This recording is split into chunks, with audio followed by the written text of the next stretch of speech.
welcome, guys. I think it's finally high time that on the Heart of Poland program, we talk a little bit about a growing business. Is it true that I'm not going to come out with any more cannabis-related puns?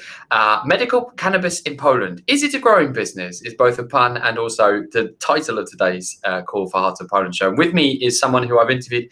Andrew, I think I've interviewed you everywhere. in my previous life, yeah. Exactly, yeah. Now, I never really associated you with medical cannabis. You did surprise me when we talked about it before, because you've had a very interesting and varied career in Poland, having come to Poland yourself. Andrew DeRoy, businessman, journalist in a former life, a really interesting character. I can describe you with that. So when you said that you were looking at making medical cannabis happen in Poland, I think around the region, I wanted to talk to you about what the heck that actually means, because there's a lot of misconceptions, a lot of confusion. A lot of people don't even really know what it is they're talking about. And I'm hoping you can clear that up today, because it sounds like medical cannabis in Poland, at least, is going to be a big business. Not just Poland, yeah. It's for sure a massive frontier market globally. And cannabis, which at the moment is still very much in people's mental space, treated like a narcotic, is changing. So it's in a process of going from being a narcotic to a medicine to eventually a lifestyle. So in North America, it'd already be between medicine and a lifestyle, whilst in Europe it's between a narcotic and a medicine. And Poland is quite progressive in this regard, but which is surprising. Let's be honest. It is surprising, but the real places where it's most progressive and most advanced by far in Europe are Germany, Switzerland, and Czech Republic. So in many ways, a lot of Poland's neighbors are leading the way, and it's unsurprising that Poland is where it is to some extent, but it is way ahead of France, the UK, and other markets which you perceive as perhaps being more liberal. Yeah, so let's maybe start by actually defining it. What is the difference between medical cannabis and the kind of cannabis that I'm assuming you might be able to pick up off a dodgy geezer down the end of the road? What's the actual difference? I mean, clearly the word medical is the key thing here. Yeah, so maybe, Paddy, if we can take a step back and do a little bit of a science lesson, but I'll make sure I'll keep it to 2 minutes. So for the sake of my readers and indeed for me, let's keep it. So we all in our body produce cannabinoids. So cannabis, there are 150 cannabinoids which are produced within our endocannabinoid system, which is a key part of our immune system. Now, out of the 150 cannabinoids, THC is one of them. This is the thing which gets people stoned. This is the thing which is a psychoactive compound. But then you have the other one, which everyone has heard of, is CBD, which is, let's say, one other cannabinoid. There are, let's say, 10 cannabinoids which are well known out of the 150. So what happened is that a lot of the discoveries about the endocannabinoid system and how cannabis can be helpful in medicine were made at the height of illegality. And we have a CB1 receptor of the endocannabinoid system in the brain, and the CB2 receptor, which was discovered not that long ago in around the stomach. And what is clear is that cannabis has a huge amount of medical benefits. How huge is obviously a matter of some debate, but let's say since 2014, when first Colorado and then second Washington State legalized medical cannabis, you have seen a kind of progression domino effect, which is quite staggered, but this is the process. And in Poland, medical cannabis has been legal since 2017. Which seems advanced. So what are some of the illnesses that are best treated with cannabis? And when you're talking about cannabis, you're talking about cannabis with THC and CBD removed, these two compounds that you're talking about? No. So you want a full extract type of medicine. So let's say when people take recreational or black market cannabis, it's firstly, you don't really know what's in there, but there is a high concentration of THC. This is the product which the recreational user wants. Now, that, let's say, is about 25, 30% THC. A lot of medicines have high THC still. THC is an important compound for certain things like pain management, and pain management is a big one. But then many of the medicines, especially when people start, require a lower amount of THC. So there are, let's say, one of the medicines on the market by Aurora is 8% THC, 8% CBD, and this is quite normal. So it's something which is different to what is on the black market. And then there are, of course, other ones with different compounds. There are many different types of medicines, different forms of taking it. So at the moment, there's still people think, when they think cannabis, they think smoking a joint. But people also now see full extract oils. There's edible products. There's vaporizers. There's patches. There's now pills happening. So the whole kind of concept of what cannabis is also changing in time. Andrew, you've set up a forum to help bring people together to help this industry grow. Tell us about the forum and what sparked your interest in the subject. Okay, so it started as thought leadership. So my previous company, which or still current company, is Corporate Intelligence Investigations. In many ways, I was just very curious and interested by what was happening in North America. And in North America, as I said, firstly, Colorado and Washington State, but then last year you had full recreational legalization in Canada in October, and previously the medical programs really developed quite a lot. So, just to give some interesting numbers, it was in California, which is 40 million people. Let's say Poland and California, similar size, very different places, but let's say that it could be an example. You have, I believe, 1.2 million medical cannabis patients. The most interesting patients, or the highest growth area in patients, are people over 60. And actually, women over 60 is the fastest growing area. So going back to your previous question, where have, let's say there are 1,000 illnesses where cannabis has shown very good and interesting signs. The ones which are best and most interesting are, one, pain management, but two, a lot of the neurological or brain diseases. Here is very, very interesting results. So Parkinson's, Alzheimer's, even, and this is amazing to think, cognitive function in older people.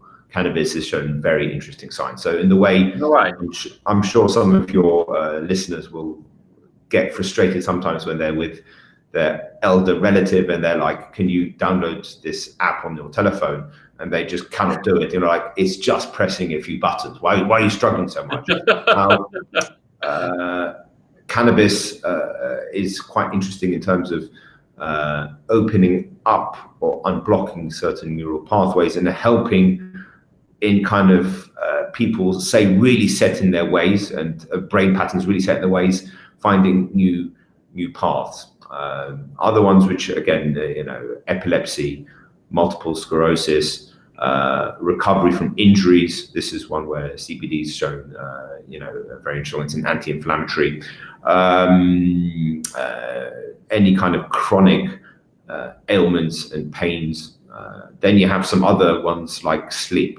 So the results with cannabis treatments for people that have suffered with chronic insomnia is a very good one.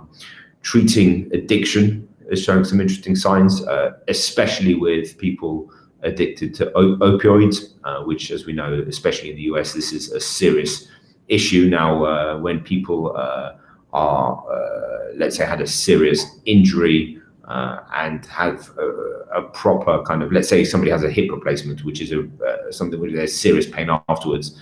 The medical profession has given opioids, which is, in essence, heroin. Now, that's highly addictive and makes people a vegetable. And when people look to get off the opioids, the main issues are you can't sleep and you can't eat. And these are two things which cannabis helps with in a medical form.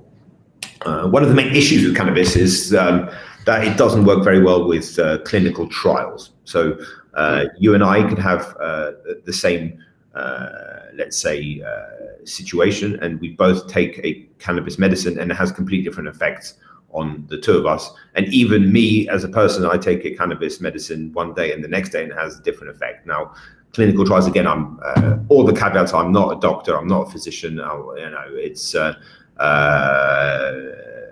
with clinical trials, you want some kind of standardization for it to really work. And this is somewhere where cannabis doesn't work, but it does work well with personalized medicine. And this is the direction medicine is going, where doctors essentially have been treating every patient like a commodity, and basically every take 2 pills in the morning, take 2 pills in the evening. Cannabis is a tool in a toolbox, which is increasingly interesting for the medical profession, albeit that many doctors have almost zero knowledge and education about cannabis. And one of the biggest kind of bottlenecks and hurdles in the industry growing and developing is education of the doctors. It fascinates me what you said. There's so many things I'd love to talk about here, but I heard about how ketamine, which is another drug which people use recreationally, horse tranquilizer, can also help, for example, people with PTSD Yes. and in breaking down the neural pathways and dealing with trauma. It's just so interesting. But there's so many misconceptions. So helping the elderly with trying new stuff, that seems, it's supposed to put people to sleep, isn't it? Or helping with sleep as well. I thought, pretty well established that THC or certain elements of cannabis at least interrupted REM sleep and deep sleep. It seems like the average Joe, including the average doctor, really doesn't know enough about this subject at the moment. And is that just because it's only really been going, as you've said, for a few years, or actually just because it's still debatable? How much of this is debatable, and how fast is this whole? It sounds like, given what a limited amount of time all of these things that you're talking about are taking place, it sounds like this is blooming, for want of a better horticultural metaphor. That is a very good question, and it's one which is quite difficult to answer. So, one, cannabis is obviously controversial. So it's something which is going from black to white and is in some shade of grey. So that's obviously issue number one. And the fact is, it is a narcotic. It's a banned substance. And that is something where a lot of the pioneering doctors, even in Poland, and there's some which obviously I've interviewed and who I know who are, pioneers, and they staked a lot on their reputation and had huge backlash. So a lot of people don't want this. The other thing, which again is quite a controversial thing to say, but let's say there are 1,000 diseases which cannabis has shown promising signs for, either very good or promising signs. The pharmaceutical industry has, these are trillions of dollars on the line in terms of protecting their turf, and they're doing it. So one which you mentioned, PTSD and depression, again, the psychedelic, let's say, trials, clinical trials and information, the results are really interesting, but they're also interesting in cannabis. So let's stick with cannabis. Sure. Prozac and these type of drugs is a huge market, huge. And again, the problem is that where the clinical trials don't work so well, a lot of the benefits at times are anecdotal. So there's still a huge amount of research to do. And let's say there is, whilst it's interesting, it's not the magical herb which cures everything. It's sometimes, let's say, the hype can get a bit much. Then there are some justified concerns. Let's say a lot of people think this is just smokescreen for recreational, which let's that's a conversation that everybody needs to have. When does medicine end and recreation begin?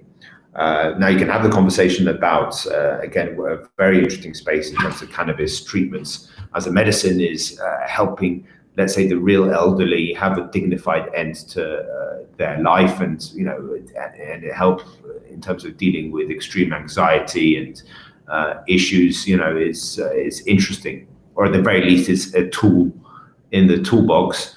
And let's say other issues, like doctors are very used to saying, yes, take these pills, take 2 pills in the morning, 2 pills in the evening. They don't, say, take this flower, roll up a joint and smoke it. It's that's just, let's say, a slightly, let's say, alternative approach still. But as I say, the industry is figuring out ways of doing it and figuring out ways of doing things. But regulation is still a serious issue. There is the novel foods and CBD, THC type of food products. That's something which is coming, but there is the opportunity in medical cannabis because the regulations have changed. But regulations still move in many different ways, and it's still very, let's say, volatile. The way people in the industry say is, if you're going to talk about medical cannabis in North America, it's still early in the first half. In Europe, it's we're still singing the national anthems. We haven't even started playing it. It's that's the stage. And as I say, it's let's say there are 10 cannabinoids which we know about. There's 140 which we still don't. So it's a bit like with psychedelics, where the science are very interesting. It's something which was in the 60s, 70s, highly illegal, and even though there's some people, let's say, in the 70s realized that psychedelics have some kind of healing properties, the regulators had no idea what the hell this was, what the hell was going on, and banned it. Now suddenly you have this second wave in terms of, let's many ways society has never been in better shape, richer, all of this, but yet depression and people feeling miserable is the huge pandemic, other than COVID. But let's and there's been no kind of innovation within treating depression since Prozac came into the market, which I believe was in the 1980s. So it's certainly interesting, but it's not without its issues for obvious reasons. It's something where one of the things that is a problem, let's say, in Canada and places like California, is that the recreation scene is where the real kind of money is, that's where real action is. And let's say if it's 1.2 million medical cannabis patients, how many of them are just smoking people that want to avoid, to be able to smoke and say, yes, I'm a patient, and here's my card, and here's me just on the street. So there's obviously issues within the industry, and sometimes you just have to, deal with them head on. Okay, so let's. I'm going to interrupt with a personal anecdote. So I actually had some knee pain, Andrew, and I ended up buying some CBD oil. Someone told me about it. Took it pretty religiously once in the morning. I think it was once in the evening. So didn't feel a thing. Might have been drinking water. What is that about? I thought it was supposed to make you feel good, or at least take that knee pain away. Is that because I bought the wrong stuff, or where did that come from? Again, you should see a physician for a start. So I'm not a doctor, and there are pain management doctors that really specialize in cannabis, and I'm not the right person to be giving you advice. So that's number one thing. Asking for the right stuff. Just kind of wondering, is this an industry which is full of shall we say, people sort of snake oil, quite literally? There is, absolutely. So CBD market, when everybody sees these little shops sprouting out all over the place, CBD is a completely unregulated industry. So it's kind of in this kind of area where it could be shut down any day, and you have good products and bad products. So there are the full spectrum oils, which and there's different concentrations of THC and CBD extract. So there's many different ways of dealing with it. And as I say, it affects different people in different ways. So I would say see a doctor or see a pharmacist that really knows what they're doing, talking about. So yeah, as I say, I mean, I do take CBD oil drops myself. It certainly helps in terms of muscle relaxation, sleep, and a few other things. Yeah, you can maybe increase. So let there be a lesson, guys. Dr. Andrew is no such thing as Dr. Andrew, not a doctor. He's not a licensed physician, and Dr. Google sometimes also isn't the best place to look. Let's talk about the production side then. So you've talked about this being $1 trillion market, or trillions of dollars, I think was the expression you used. Well, that's again. So cannabis. No, I'd say the pharmaceutical industry servicing the 1,000 illnesses of which cannabis is a multi-trillion-dollar industry, and you have the pharmaceutical industry protecting their turf. Okay. And cannabis is showing very promising signs, or where it's almost a non-debate. That was the point. And in terms of in all of this, in terms of production, how much money can we make? Is it a good industry to start? Should I be looking to put my medical cannabis plant somewhere in Poland? Okay, so again, medical cannabis derives from hemp, and industrial hemp is huge in Poland. Poland used to be the second biggest hemp producer on the planet after China. So there's a long kind of tradition. Oh, right. And hemp also has, the medical side is one thing, but industrial hemp fiber is, again, you see huge innovation in this space. And the other place where hemp is extremely interesting and exciting is in things like, it's with sustainability. In many ways, that's increasingly a non-debate. Hemp paper, hemp textiles, hempcrete, so you can build buildings, hemp as a food product, so hemp is a superfood. That is all derived from the same cannabis plant. So we're not just talking about medical. So industrial hemp is grown a lot in Poland, but it's an issue for farmers because 0.2% THC is legal. Anything above 0.2% THC suddenly becomes a banned narcotic. Now, if we're talking about the medical cannabis product, so there is no cultivation of medical cannabis in Poland, with actually a few, with the exception of a few universities where they have, I think, for R&D purposes, allowed growth of medical cannabis. The products which are available in Polish pharmacies are imports, and they come from Canada at this stage. Okay, right. Well, in that case, Andrew, it sounds like there's a lot to unpack from this bale of mistruths and misconceptions and early research and mixed conclusions as well. So I did mention the forum earlier. You're putting together a forum for opinion leaders and major players. Just talk to us more about that. When is this forum going to be? Is it going to be in Poland? Yeah, so we did a online conference last month, and this was 30 panels, and I can give access to some of your listeners if they email me in. I can, it's 30 panels, so it's 35 hours of content, and they ranged from discussions amongst Polish politicians which are interested in the subject, some of the licensed producers which are registering product. We have 3 panels of doctors speaking about numerous things, panels on pharmacists, panels on the media. Yeah, I mean, this was meant to be a big live conference, but because of COVID, it pivoted to online. We're planning another few events. So we're planning one in September, which is going to be for the patients, like a proper conference, online conference, where we will be speaking. It will be kind of discussions between doctors, pharmacists, and patients telling their truth. And this will also be a bit of a kind of virtual shopping mall for CBD products and other things, and ways for companies to showcase their products.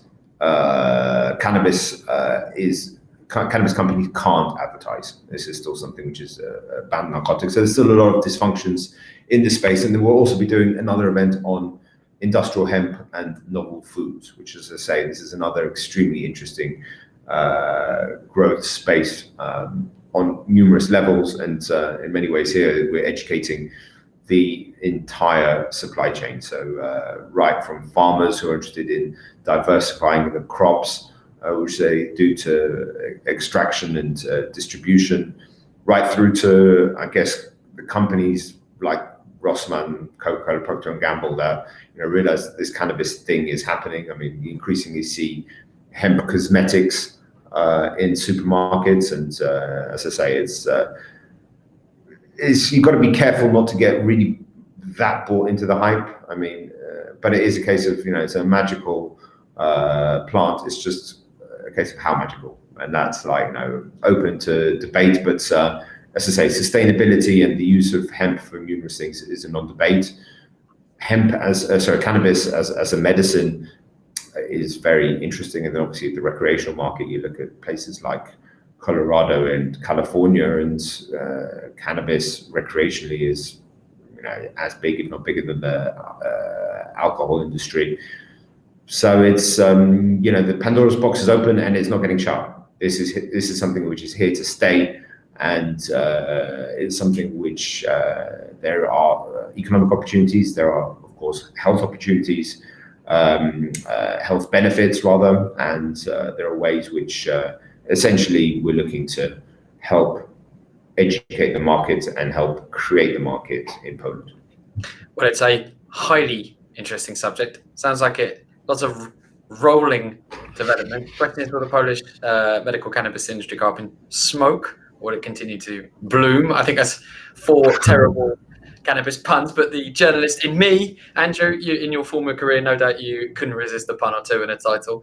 Back in the day, I had that same problem as well. Thanks very much for joining us. I just want to, where can we go to find out more about these various conferences that you're doing? Yeah, so www.cecf.eu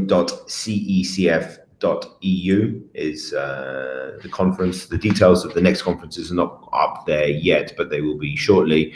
And in terms of the access, if people want to learn more, they can email me at andrew@cecf.eu, and I'll give them access to 35 hours of content, both in English and Polish. So let's say the political panel, we had representatives of Lewica, Kukiz, and Partia Zielona, as well as Piotr Leroy-Marzec, who is a well-known person within the cannabis sphere. He's a very well-known Polish rapper who then entered the Sejm, and he's the one that really led the ustawa, is the kind of change in the law. The change in the law came from, as usually with these things, through a strong Polish woman. So you had Dorota Gudaniec, who is an amazing person. So she had her 4th child, who was born with extreme epilepsy and Down syndrome. Doctors basically said, your child has to die. And she was like, well, is there anything I can do? It's like, well, you can, cannabis could help, but it's illegal, so you have to let your kid die. And she was like, there's no way. And then she went on TV and showed actually her kid having an epileptic fit, and she gave the child cannabis. And of course, cannabis treatments for children is even more controversial, but it's just like instant effect and benefit, and it went completely viral. And it got to a point where, how could you not let this Polish mother kind of look after her kid? Then it went into the Sejm, and all but 2 politicians voted in favor of what is actually one of the most progressive laws in Europe. Again, what's interesting is the speed of development and how it changes. Again, the presidential election, I'm sure, will have some effect. As I say, this is an industry driven through regulation, and it's not without its controversies. But there's people can either write to me and get some interesting reports on Polish cannabis, or get access to these 30 panels, from politicians to doctors through to ones on media, technology and cannabis, etc. And obviously we'll keep people informed of other new events as they come up. Well, thank you very much, Andrew. I have had the pleasure of interviewing Leroy in Polish about medical cannabis, which was a difficult subject because he likes talking, as I'm sure you probably know. Oh, it's hard to get a word in edgeways, but It truly was. he's one of the godfathers of the industry for sure, and it's he's one of the drivers of change. There's a whole massive underground movement in cannabis. Obviously the lines between recreational medicine start getting a little bit blurred, but at the end of the day, there are people that have been self-medicating chronic pain, for example, with cannabis for years, if not decades. So I say this Pandora's out of the box. It won't come back in, and in many ways, Poland is this is something which is interesting globally. Well, I've had a few jokes, but obviously, chronic pain is quite literally no laughing matter, and having to watch your child who you love dearly go through constant epileptic fits is also no laughing matter. So the sheer fact that vote went through with such a level of support says quite a lot. So it's changing. CEFC.EU. Lots of little letters in there. It's a bit of alphabet soup. But Central European Cannabis Forum.eu. So that's essentially, and as I say, our mission and vision is education and thought leadership for patients and for doctors, but also for policymakers, for the pharmaceutical industry. So we're doing our thing, we're developing, and that's it really. Well, sounds like you got a lot to do. Well, if the interview in Polish with rapper Leroy about medical cannabis was quite stressful for me for many different reasons, this interview with you, Andrew, has gone beautifully, like a breeze. So thank you very much for joining us. That's great. I'd love to join you for another one with Leroy. We can do a three-wayer in Polish with pleasure. Yeah, I think I'd love to do that as well. We might come back to this subject. It sounds like there's a buck to be made, and if I know the polls, they'll be more than happy to make it. So thank you very much, Andrew. And remember, ladies and gentlemen, that you can check out a whole host of interviews about Polish business, about Polish culture, about Polish history, with famous Polish historians and authors and change makers and people working in foundations and charities. Heart of Poland, my friends, and I can hardly believe I'm saying this, is nearing its centennial episode. I think that's the correct way to say it. 100 in-depth interviews with people in English about Poland. There is and has never been any program in the English language like it. It's the kind of program that I was hungry for when I first came to Poland to live 10 years ago that didn't exist. Now, you can look around, you can look at the competition, but you'll always come back to thefirstnews.com. It is the premier site for English language news about Poland, the exciting thing that's happening in Poland. And Heart of Poland, as far as I'm concerned, is the icing on the cake. It is the jewel in the crown. It is the absolute best thing that firstnews.com do. But of course, I would say that. So make sure you share this episode with anyone you think might be interested in it. Check out future episodes of Heart of Poland for fascinating discussions with fascinating people leading fascinating lives in the fascinating country of Poland. I'll see you again next week for another episode of Heart of Poland.